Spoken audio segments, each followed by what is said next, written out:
Hello, hi, my dear friends. Welcome to my channel Chessar by Info. Today we are going to discuss one more important topic that is called as the phylum Aschelminthes. మనకు phylum Aschelminthes గురించి ఈరోజు డీటెయిల్గా తెలుసుకుంటాం. ఇక్కడ Aschelminthes అనేది మనకు it's a phylum Animal కింగ్డమ్లో ఉంది. మనం ఎనిమల్ కింగ్డమ్ అనేటువంటి లెసన్ని ఎన్సీఆర్టీలో నుంచి పికప్ చేసేసి నీట్ పాయింట్ ఆఫ్ వ్యూలో డిస్కస్ చేస్తూ ఉన్నాం.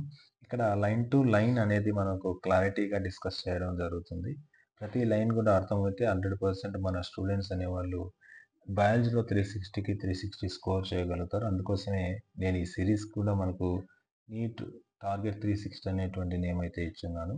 మీకు బయాలజీకి సంబంధించినటువంటి నేను ఏం చెప్తున్నానో ఆ క్లాస్కి సంబంధించిన నోట్స్ కావాలి అనుకుంటే మాత్రం 9390730576 అనే నెంబర్కి మీరు వాట్సాప్ చేయండి. నేను మిమ్మల్ని గ్రూప్లో యాడ్ చేస్తాను. అక్కడ మీకు అవైలబుల్గా ఈ మెటీరియల్ అనేది దొరుకుతుంది. Right, go for the phylums చూడండి. బేసిక్గా ఏంటంటే ఈ ఎనిమల్ కింగ్డమ్ ఫైలమ్స్ అన్ని క్లియర్గా మీకు సింపుల్గా అర్థం కావాలంటే ఫస్ట్ వీడియో ఏదైతే ఉందో ఎనిమల్ కింగ్డమ్లో ఆ వీడియోని ఖచ్చితంగా చూడండి. దానిలో అన్ని బేసిక్స్ అయితే ఇవ్వడం జరిగింది. ఆ బేసిక్స్ కనుక ఉన్నాయనుకోండి, అర్థమైనాయి అనుకోండి, ఈ యొక్క కాన్సెప్ట్స్ అనేవి చాలా సింపుల్గా అయితే ఉంటాయి. ఓకేనా? ఇంకా స్టార్ట్ చేద్దాం, లేట్ చేయకుండా చూడండి. Let's go for the first line to line కనుక చూసామనుకోండి, మనకు చూడండి ఆస్కెల్మింథిస్ అంటే ఏంటి అనేది ఫస్ట్ చూద్దాం. ఆ తర్వాత డిస్కషన్లోకి వెళ్దాం. చూడండి, the body of the aschelminthes is circular in cross section, hence the name round worms అనేసి చెప్తాడు. ఇక్కడ ఈ ఆర్గానిజం ఉంది చూడండి, ఇవన్నీ రౌండ్ వామ్స్. ఫర్ ఎగ్జాంపుల్ దీన్ని కట్ చేసామనుకోండి, ఇది ఎలా కనబడుతుందంటే మనకి యాక్చువల్గా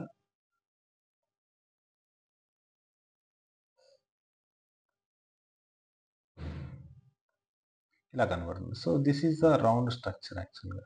అందుకోసం దీని ఏమంటున్నారు, మనకు రౌండ్ వామ్స్ అని చెప్తున్నారు. రౌండ్ వామ్స్ అని చెప్తున్నారు. ఇంకా యాజ్ యూజువల్గా రౌండ్ వామ్స్ అనేది మనకి ఏంటనేది క్లారిటీ వచ్చింది కాబట్టి జనరల్గా ప్రతి యొక్క ఫైలంకి మనం డిస్కస్ చేస్తున్నటువంటి కామన్ జనరల్ క్యారెక్టర్స్ ఏంటి అనే దాని గురించి డిస్కస్ చేస్తాం. బేసిక్ క్లాసిఫికేషన్కి మనకు కొన్ని క్యారెక్టర్స్ ఇచ్చాడు, అవి ఫస్ట్ క్లాస్లో ఉన్నాయి, అవే డిస్కస్ చేసేసి మళ్ళీ దీంట్లో స్పెషల్ క్యారెక్టర్స్ ఏవైతే ఉన్నాయో వాటి గురించి డిస్కస్ చేద్దాం. ఓకేనా? Let's go for it. First మనకి యాక్చువల్గా ఈ ఫైలం స్టార్ట్ చేస్తున్నప్పుడు ఫస్ట్ పాయింట్సే మనకు ఇక్కడ చూడండి, మనకు organisation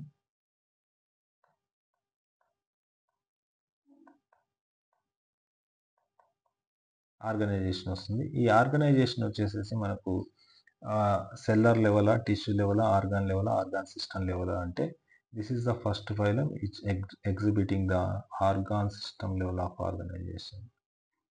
organ system level of organisation exhibit చేస్తుంది. నెక్స్ట్ కనుక చూస్తే సెకండ్ ఇంపార్టెంట్ పాయింట్ మనకు డైజెషన్.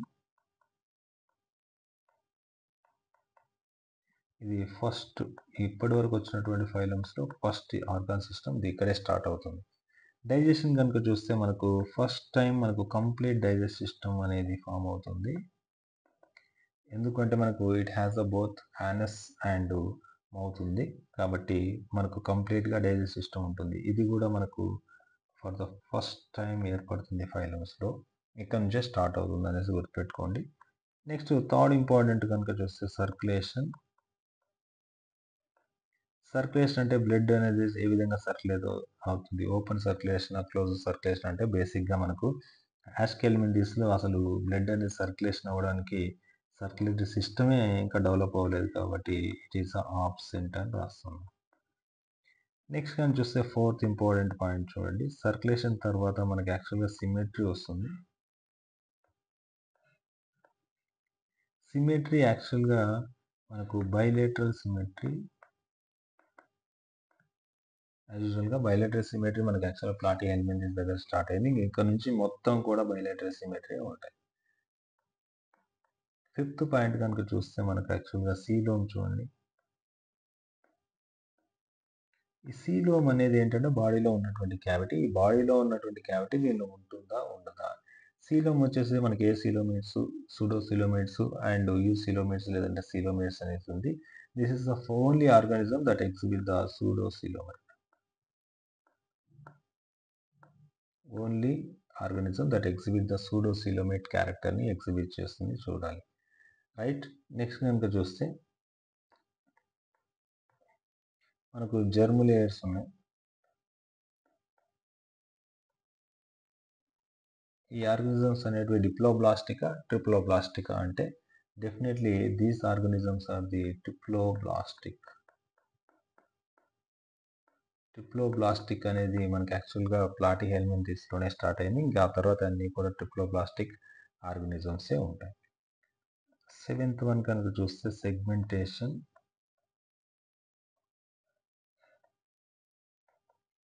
సెగ్మెంటేషన్ యాక్చువల్ మెటామెరిక్ సెగ్మెంటేషన్ ఉంటుందా లేదంటే సెగ్మెంటేషన్ ఉంటుందా అంటే ఇంకా సెగ్మెంటేషన్ మనకు అనలీడా దగ్గర స్టార్ట్ అవుతుంది కాబట్టి అనలీడా కన్నా ముందే ఉంది కాబట్టి ఇది మనకు సెగ్మెంటేషన్ ఈజ్ ఆబ్సెంట్ అని రాయొచ్చు.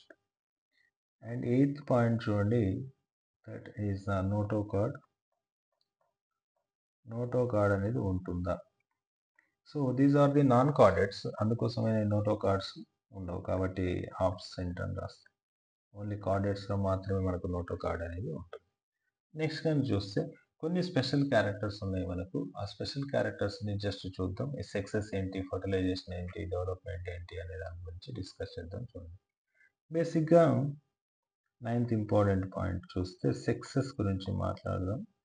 సెక్సెస్ అనేటివి మేల్ అనేది ఫీమేల్ ఒకే దానిలో ఉంటాయా లేదంటే సపరేట్గా ఉంటాయంటే ఇక్కడ sexes are separate.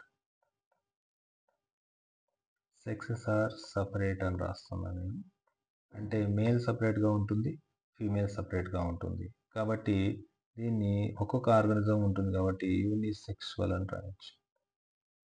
Unisexual organisms అని రాయొచ్చు. లేదు అంటే ఇంకో పాయింట్ ఏం రాయొచ్చు అంటే దీస్ ఆర్గానిజమ్స్ ఆర్ ది డయేసియస్. ఎందుకంటే 2 ఉన్నాయి కదా, మేల్ అండ్ ఫీమేల్. లేదు అంటే ఇంకా నాన్ హెర్మోప్రోడైట్ అని కూడా రాయొచ్చు. హెర్మోప్రోడైట్ అంటే మనకి యాక్చువల్గా 2 సెక్స్ ఒకే దానిలో ఉంటాయి కాబట్టి హెర్మోప్రోడైట్ రాయొచ్చు. తర్వాత నెక్స్ట్ కనుక చూస్తే 10th పాయింట్ కనుక చూస్తే మనకి యాక్చువల్గా ఫర్టిలైజేషన్ ఏ విధంగా జరుగుతుంది. ఫర్టిలైజేషన్ అనేది ఇంటర్నల్ ఫర్టిలైజేషన్, ఎక్స్టర్నల్ ఫర్టిలైజేషన్ అనేది చాలా చాలా ఇంపార్టెంట్. ఇక్కడ ఫర్టిలైజేషన్ అనేది యూజువల్గా మనకు ఎక్స్టర్నల్ ఫర్టిలైజేషన్ అయితే జరుగుతుంది. ఫర్టిలైజేషన్ మనకు వచ్చేసేసి ఇంటర్నల్ ఫర్టిలైజేషన్ అయితే జరుగుతుంది, నో డౌట్. ఎందుకంటే మేలు ఫీమేల్ 2 ఉన్నాయి కాబట్టి మనకు ఇంటర్నల్ ఫర్టిలైజేషన్ అయితే జరుగుతుంది, నో డౌట్. నెక్స్ట్ చూడండి, మనకు 11th డెవలప్మెంట్ ఏ విధంగా ఉంది. డెవలప్మెంట్ అనేది డైరెక్ట్ డెవలప్మెంటా ఇండైరెక్ట్ డెవలప్మెంట్ అంటే మనకి యాక్చువల్గా ఇక్కడ చాలా చాలా ఇంపార్టెంట్ పాయింట్ ఒకటి వచ్చింది, ఇప్పటి వరకు రానటువంటి పాయింట్. డెవలప్మెంట్ మేబీ డైరెక్ట్గా ఉండొచ్చు కొన్ని ఆర్గానిజమ్స్లో, లేదు అంటే ఇండైరెక్ట్ ఉండొచ్చు. ఇప్పటి వరకు చూసింది ఐదర్ ఉంటే డైరెక్ట్ డెవలప్మెంట్ ఉండద్ది లేదంటే ఇండైరెక్ట్ డెవలప్మెంట్. మాక్సిమం ఇప్పటి వరకు చూసింది వచ్చేసేసి ఇండైరెక్ట్ డెవలప్మెంటే రాస్తాం. మన పొరిఫెరా కానీ, నిడేరియా కానీ, టీనోఫోరా కానీ, ప్లాటీ హెల్మింథిస్ ఇవన్నీ కూడా ఇండైరెక్ట్ డెవలప్మెంట్. ఇప్పుడు జస్ట్ ఏంటి అంటే డైరెక్ట్ డెవలప్మెంట్, ఇండైరెక్ట్ డెవలప్మెంట్ 2 కూడా ఉండొచ్చు అనేసి చెప్తున్నారు. This is most important.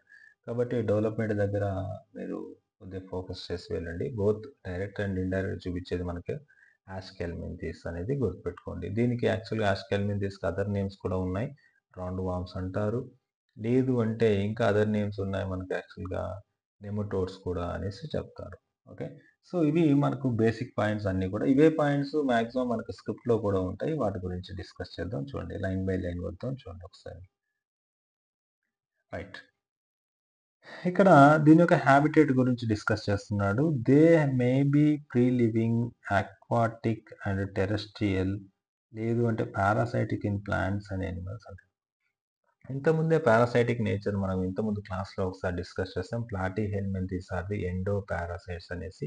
Parasites are nothing but these are the organism, they grow on the host cell and it harms to the host and parasite get benefited అనేసి discuss చేస్తాం. ఒకసారి కావాలంటే ఆ వీడియోలో చూడండి. ఇక్కడ ఇవి ఏంటి అంటే మనకు ఉన్నటువంటి ఆర్గానిజమ్స్, ఇక్కడ ఈ ఆర్గానిజమ్స్ ఫ్రీ లివింగ్గా కూడా ఉంటాయి. అంటే they are not parasites, free living అంటే ఒక ప్లేస్ నుండి ఇంకో ప్లేస్‌లోకి పోయే చాయిస్ ఉంటే that is called as free living అంటాడు. అండ్ అక్వాటిక్ అన్నాడు. అక్వాటిక్ అని ఇచ్చాడు అంటే కంపల్సరీ ఇక్కడ మనకు 2 రకాలుగా చెప్పొచ్చు. ఒకటి మెరైన్ వాటర్ చెప్పొచ్చు. రెండోది ఫ్రెష్ వాటర్ చెప్పొచ్చు. అక్వాటిక్ అని ఇచ్చాడంటే. అండ్ టెరెస్ట్రియల్‌లో కూడా ఉంటాయి. అంటే భూమి మీద కూడా ఉంటాయనేసి అర్థం. అండ్ పారాసైటిక్ ఫార్మ్ కూడా ఉంటుంది. అది ప్లాంట్స్‌లో అండ్ యానిమల్స్‌లో. ఒక పాయింట్ గుర్తుపెట్టుకోండి. దీస్ ఆర్ ది పారాసైట్స్ కూడా అంటున్నాం కాబట్టి ఇక్కడ రాస్తాను నేను. దీస్ ఆర్ ది పారాసైట్స్ కూడా అంటాం. ఈ పారాసైట్స్ అనేటివి మనకు ప్లాంట్‌కి ఇన్ఫెక్ట్ చేస్తాయి. అండ్ యానిమల్స్‌కి కూడా చేస్తాయి అని చెప్తాం. ప్లాంట్స్‌కి, యానిమల్స్‌కి రెండిటిని కూడా ఇన్ఫెక్ట్ చేసేటువంటి చాయిస్ ఉన్నాయి. ఒకటి ఫ్రీ లివింగ్ ఉన్నాయి. దీని యొక్క హాబిటేట్ చూస్తే అండ్ అక్వాటిక్ ఉన్నాయి. అక్వాటిక్‌లో మనకు టెరెస్ట్రియల్ సారీ. అక్వాటిక్‌లో వచ్చేసేసి marine water and fresh water 2 కూడా వస్తాయని చెప్తాం. నెక్స్ట్ కనుక చూస్తే parasites free living, aquatic and టెరెస్ట్రియల్‌లో కూడా ఉంటాయని చెప్తాం. ఇక్కడ పారాసైటిక్ నేచర్ ఒకటి గుర్తుపెట్టుకోండి. ఇంతకుముందు ప్లాటిహెల్మింథేస్ ఏవైతే ఉన్నాయో they only infect the animals. Whereas these aschelminthes they infects both plants and animals. ఇది ఇంపార్టెంట్ పాయింట్‌గా ఉంటుంది. గుర్తుపెట్టుకోండి. నెక్స్ట్ చూద్దాం. Round worms have organ system level of organisation. ఇది ఇంతకుముందే డిస్కస్ చేసాం. First organ system level of organisation ఇక్కడే start అవుతుంది. ఇంతకుముందు కూడా ప్లాటిహెల్మింథీస్ అది మనకి యాక్చువల్ స్క్రిప్ట్‌లో లేదు. బట్ లాస్ట్‌లో టేబుల్‌లో ఉంది. గుర్తుపెట్టుకోండి. ఎందుకు ఎలా ఆప్షన్స్‌ని బట్టి కూడా ఆన్సర్ తీసుకోవాలని చెప్పాము. తర్వాత దే ఆర్ బైలేటరల్లీ సిమెట్రీ. ఇక్కడ ఆల్రెడీ బైలేటరల్ సిమెట్రీ ఆల్రెడీ రాసుంటాం మనం యాక్చువల్‌గా చూడండి. Symmetry is the bilateral. Organisation is the organ system level of organisation. And triploblastic no doubt. Triploblastic is nothing but germinates ఏం రాశాను నేను ఇక్కడ ట్రిప్లోబ్లాస్టిక్ అని రాశాను. And pseudocoelomate first pseudocoelomate elements ఏంటంటే ఇవే యాక్చువల్‌గా సీలోమ్ గురించి మాట్లాడితే this is the first pseudocoelomates only ఒకటే ఉంటుంది అది ఆస్కెల్మెంథీస్. నెక్స్ట్ చూడండి alimentary canal is complete with a well developed muscular pharynx అంటాడు. ఇక్కడ ఎలిమెంటరీ కెనాల్ యాక్చువల్‌గా కంప్లీట్ అన్నాడు. డైజెషన్‌లో చూడండి ఇక్కడ నేను రాసాను కంప్లీట్ డైజెస్టివ్ సిస్టమ్ అన్నాను. Digestive system is nothing but elementary canal అనే ఉంటుంది. మౌత్, యానస్ 2 ఉంటాయి కాబట్టి కంప్లీట్ డైజెస్టివ్ సిస్టమ్ అన్నాం. ఈ ఆర్గానిజమ్స్‌లో డైజెస్టివ్ సిస్టమ్ ఉంటుంది. అట్ ద సేమ్ టైమ్ దాని యొక్క పానిక్స్ ఏదైతే ఉంటుందో అది మజిల్స్‌తో ఏర్పడి ఉంటుంది. ఇది కొంచెం జాగ్రత్తగా గుర్తుపెట్టుకోవాలి. ఓకే. పానిక్స్ అంటే యాక్చువల్‌గా మౌత్ ఉంటుంది కదా! మౌత్ తర్వాత బక్కల్ క్యావిటీ, బక్కల్ క్యావిటీ తర్వాత పానిక్స్ వస్తుంది. ఆ పానిక్స్ లోపల మనకి యాక్చువల్‌గా ఏముంటుంది అంటే మజిల్‌తో ఫార్మ్ అయినటువంటి పానిక్స్ ఉంటుంది. ఇప్పటివరకు చూసినటువంటి యానిమల్ కింగ్డమ్‌లో this is the first adaptation అన్నమాట. మజిల్ పానిక్స్ ఉండేది. ఇంతకుముందు అన్నిట్లో కూడా మనకి యాక్చువల్‌గా మజిలర్ పానిక్స్ లేదు. నెక్స్ట్ చూస్తే an excretory tube removes the body waste from the body cavity through the excretory pore అంటాడు. బేసిక్‌గా గనుక ఈ ఆర్గానిజంలో ఎక్స్‌క్రీటరీ పోర్ ఏ విధంగా ఉంటుంది అంటే ఫర్ ఎగ్జాంపుల్ సీ దిస్ ఇదొక ఆర్గానిజం అనుకోండి. సో, ఇక్కడ యాక్చువల్‌గా ఎక్స్‌క్రీటరీ పోర్ ఉందనుకో. ఈ ఎక్స్‌క్రీటరీ పోర్‌కి కనెక్ట్ అవుతే ఇక్కడ నుంచి మనకి యాక్చువల్‌గా ట్యూబ్స్ ఉంటాయి.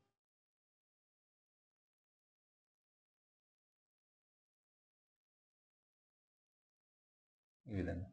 సో, ద పాయింట్ ఏంటి? ఇక్కడ పైన ఏర్పడినటువంటి నైట్రోజనస్ వేస్ట్ మెటీరియల్‌ని ఇది ఏం చేస్తుందంటే కలెక్ట్ చేస్తుంది. ఇట్లా లోపలికి తీసుకొస్తుంది. ఇక్కడ ఏర్పడిన దాన్ని ఇది లోపలికి తీసుకొస్తుంది. ఇక్కడ ఏర్పడిన దాన్ని ఇది ఇట్లా లోపలికెళ్తుంది. అట్ ద సేమ్ టైమ్ ఇట్లా లోపలికెళ్తుంది. ఫైనల్‌గా ఇలా పైకొచ్చేసేసి ఈ విధంగా బయటికి రిలీజ్ అవుతుంది.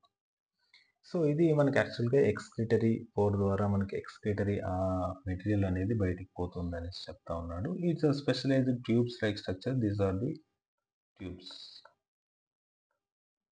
ట్యూబ్ లైక్ స్ట్రక్చర్స్ ఉన్నాయి. అవి వాటి ద్వారానే మనకి ఎక్స్‌క్రీషన్ జరుగుతుందంటాడు. So, through the tube excretory tube అంటాం దాన్ని. Excretory tubes which removes the body wastes from the body cavity through the excretory portal. Sexes are separate. Already రాసున్నాం మనం డయేషియస్ అంటాం దాన్ని. And male females are distinct అంటాం. ఇక్కడ male female అని ఇచ్చినాడు చూడండి. This one is the male and this one is the female అంటాము. ఫీమేల్ చూడడానికి మనకి యాక్చువల్గా ఎలా ఉంది అంటే లాంగ్గా ఉంది. మేల్ చూడడానికి మనకు షార్ట్గా ఉంది and it is not curved. అదే ఫీమేల్ చూడండి, కర్వ్ అనేది కనబడతా ఉంది. ఓకే, సో ఈ విధంగా మనకు స్ట్రక్చర్ అనేది కనబడుతూ ఉంటుంది. సో సింపుల్గా డిస్టింక్ట్గా ఉన్నాయంటే మేల్ సపరేట్గా ఫీమేల్ సపరేట్గా కనబడుతున్నాయి అనేసి అర్థం. నెక్స్ట్ కానీ చూస్తే females are the longer than the males అనేసి ఆల్రెడీ మనం రాస్తాము. మేల్స్ అనేది చిన్నగా ఉంటే ఫీమేల్స్ లాంగ్గా ఉంటాయి అనేసి. Fertilisation is internal, development may be direct or the indirect అన్నాడు. The young ones resembles the adult. Direct development అంటే ఆల్రెడీ ఇది మనం బేసిక్ క్లాస్లో చెప్పినాం, ఫస్ట్ క్లాస్లో. అండ్ ఇండైరెక్ట్ డెవలప్మెంట్ కూడా ఇక్కడే రాసాము యాక్చువల్గా. డెవలప్మెంట్ చూడండి, ఇక్కడ మేబీ డైరెక్ట్ ఉంటుంది అండ్ ఇండైరెక్ట్ ఉంటుంది అనేసి రాస్తున్నాం. డైరెక్ట్ డెవలప్మెంట్ అంటే ఏంటంటే బేబీ పుట్టిన తర్వాత అది యాక్చువల్గా లార్వల్ ఫామ్ లేకుండా అడల్ట్ ఫామ్ ఏ విధంగా అయితే ఉంటుందో ఆ విధంగానే ఉంటుంది గ్రోత్. బట్ ఇండైరెక్ట్ డెవలప్మెంట్ అట్లా కాదు. లార్వల్ ఫామ్ వచ్చిన తర్వాత దానిలో ఉన్నటువంటి కొన్ని క్యారెక్టర్ కోల్పోయిన తర్వాత ఇండైరెక్ట్ తర్వాత అడల్ట్గా కన్వర్ట్ అవుతుంది అనేసి చెప్తాం. That is called as indirect development. ఇంకా తర్వాత ఫైనల్లీ మనకి ఎగ్జాంపుల్స్ ఉన్నాయి. ఈ ఎగ్జాంపుల్స్ చూస్తే ఆస్కారిస్ లూంబ్రికైడ్స్ మనకు రౌండ్ వామ్, మనకు తెలుసు ఆస్కారియాసిస్ కలుగజేస్తుంది. తర్వాత Wuchereria bancrofti, it is the filaria worm, మనకి యాక్చువల్ ఎలిఫెంటియాసిస్ని కలిగజేస్తుంది. బోధకాలు అంటారు, కాళ్ళన్నీ లావ్ అవుతాయి చూడండి, దట్ ఈస్ ద కేస్. తర్వాత యాంకైలోస్టోమ్ అనేది ఒకటి ఉంది, ఫూక్ వామ్ అంటాం. సో ఈ యాంకైలోస్టోమా యాక్చువల్గా ఏంటంటే మన ఫుట్స్ ఉంటాయి కదా, ఈ పాదాల ద్వారా మనకి యాక్చువల్గా మట్టిలో ఉన్నటువంటి యాంకైలోస్టోమాస్ ఇవి మట్టిలో నుంచి మనకు ఒకవేళ కన్నా చెప్పు లేకుండా నడుస్తూ ఉంటే ఏదైనా మనకు తెగిన, లేదంటే ఏదైనా చిన్న చిన్న ఘాట్లు పడి ఉన్న ఆ యొక్క ఏవైతే ఉంటాయో స్లిట్స్ ఏవైతే ఉంటాయో దాని ద్వారా ఇవి బాడీలోకి ఎంటర్ అవుతాయి. మనకు క్లియర్ కనబడతాయి యాక్చువల్గా. ఒక ఫుట్ లోపల రౌండ్ స్ట్రక్చర్స్ కనబడతాయి. ఫర్ ఎగ్జాంపుల్ దిస్ ఒక ఫుట్ అనుకోండి.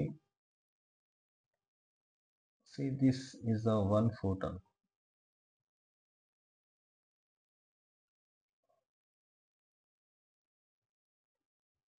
ఇది బాటంలో ఉంది అనుకోండి. యాక్చువల్గా లోపల కాదు, బాటంలో ఉంది అనుకో. ఈ బాటం లోపల రెడ్ కలర్లో మనకి యాక్చువల్ యాంకైలోస్టోమ్ ఇలా కనబడుతుంది.